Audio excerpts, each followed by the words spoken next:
Hey y'all, how y'all is? Look, it's been a minute. I've been sick. I caught a virus that messed me up, and I think I caught it from my son. And I have a big household. So if one gets it, everybody else's turn. I got it, you get it next, right? So anyway, I miss y'all. You miss me? Okay. I didn't get discouraged, but I was looking for content and I couldn't create anything. And then I remember this story from years ago. And I guess the title of this would be "Don't Sweat the Small Stuff," okay? Or it's the little things that get you. I've been in church pretty much all my life. I've been involved in church. I love doing road trips. That's just me. I love road trips. Oh, road trip? I'm ready. I'm gonna drive. Okay. I can do 8 hours. I can actually do 12 straight, no problems. After about 12, it gets a little rinky. All right. When I was younger, I could drive on 2 hours.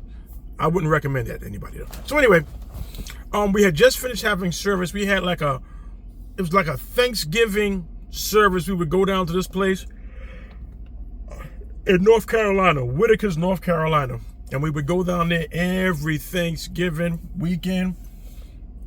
We would go there, we would have service. So one day and usually what we would do, because we wanted to avoid the traffic coming back because it was a holiday weekend or Thanksgiving weekend, we would leave right after service. So we're talking, what, 10, 11 o'clock at night, 12 o'clock at night. So it's me. There was a van from the other church. We were like our sister church. They were like, if you saw them, you saw us. If you saw us, you saw them. That's how close we were. So we were driving, and the other church had the better van. Okay, nothing against Fords, even though I wouldn't have picked the Ford, but that's what Bishop Cherry picked up. So I said, okay, but they had that big engine Ram. Oh God, Ram always had good vans. Okay, so anyway, we're driving, right, and the driver in the other van was just driving, nothing wrong. This guy was my type of guy. Okay, because I was young, I was crazy but young, and we drove fast. And if everything hadn't happened the way it did, we would have been from Whitaker's, North Carolina to the Bronx, New York in 6.5 hours. We were moving. Okay, look. We were driving by faith then. Even though it was stupidity, we were driving by faith then. Shoot. All right, we were making up some great time. So anyway, we were driving and we were somewhere in Virginia, I guess the early part of Virginia, and we were driving and I saw something fall from the middle of the van. So to put it in perspective, left tire, right tire, and whatever it was came from right in the middle. So that got me at my head thinking like, what's something up? So I hit him with the high beams. Yo, pull over. He pulled over. Yo, man, what? Something fell off your van. You stopped me for that, man? Look, I know we trying to make time. And if I didn't think it was important, I wouldn't have said nothing. But something fell off your van. And to be honest, if I was in his shoes, I would have thought the same thing. So I said, okay. All right, I'm just letting you know something fell off the van. All right, we get back to driving. Okay, my van doing everything it possibly can to keep up with him. I ain't passing him, just to keep up with him. Right, and we were making time. And his father, I love that man. His father was like, you need to slow down. It don't make no sense you're driving this fast. Fine. We make it through Virginia and we get right into Baltimore right after we paid the toll. Excuse me. We paid the toll, right? And of course, he took off. So now it's my role to play catch up. All right. So I'm sitting here and I'm playing catch up. Let me move this wire out the way. Right? I'm playing catch up. And then when I look, I see smoke. I'm like, whoa, what's going on? Smoke. I see His wife, she was driving another car. She's crying, pulled over. I see the truck. Thank God it's pulled over. All right, but I see a lot of smoke. Right, so we pull over and we're trying to figure out what happened. And it turns out that the piece that held the universal joint that goes to the drivetrain, the drive shaft, it broke off. So all this time, we're running 80 and 90 miles per hour, and his drive shaft isn't secure. So of course, thank God completely that it didn't fall from the front. It fell from the back.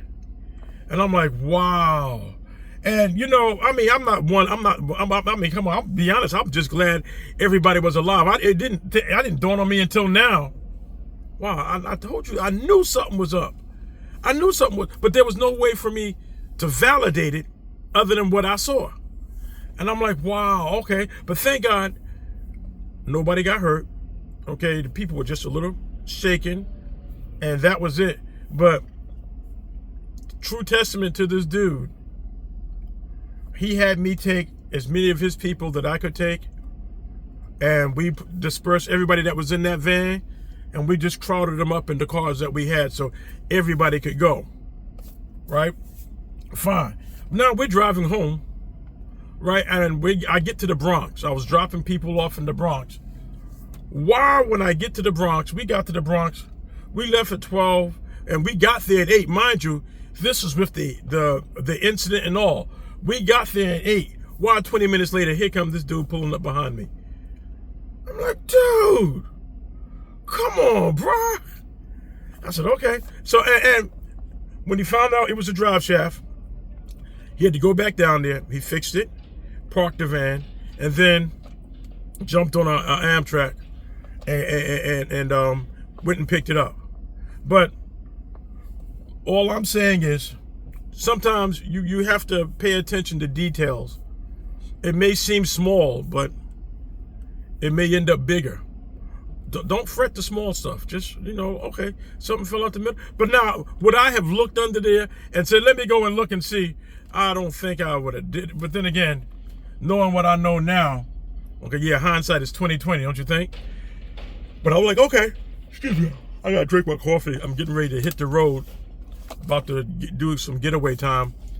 So, but I had to share that with you because I haven't put any content up in a while. So I'm gonna put this up now because I want to stay true to this. I want to be authentic. That's because I'm like, when I first started doing this, I had the nice fancy little things. I still might do that, but I want to be authentic. I want you to see me.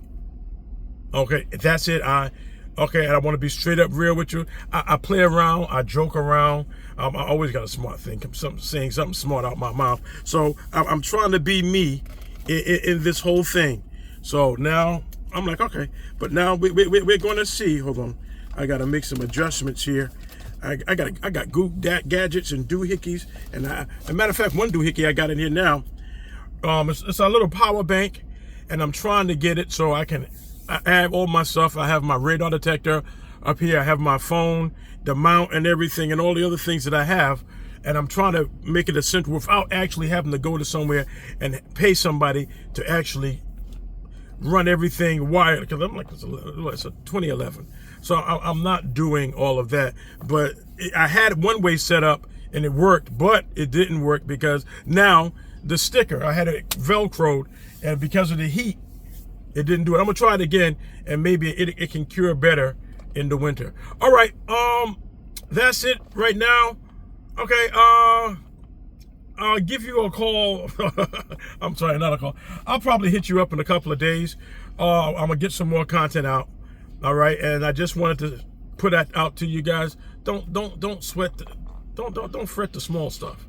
All right, I mean, sometimes it can be big, but that goes both ways. I mean, that goes as far as expanding and growing, okay, and that also goes as a warning, okay. It may be a small red flag, but it's a red flag.